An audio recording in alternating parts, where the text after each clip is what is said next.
Kumpiyansa ang Department of Agriculture Bicol na tataas ang produksyon ng palay sa rehiyon ngayong buwan ng Abril dahil sa maayos na panahon.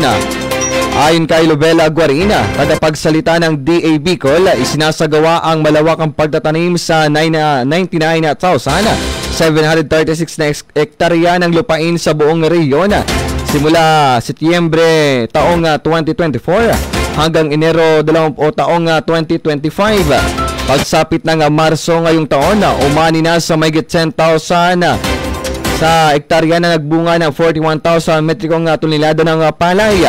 Pinalawak rin ng DA Bicol ang mga programang sumusuporta sa mga magsaka. Kabilang dito ang pamamahagi ng hybrid rice seeds, certified seeds, libreng fertilizer subsidy, climate resilient farm machineries at pagsasanay sa modernong agrikultura. Tiniyak din ng Philippine Crop Insurance Corporation or PCIC ang identification sa mga naapektuhan ng ESF at mga bagyo.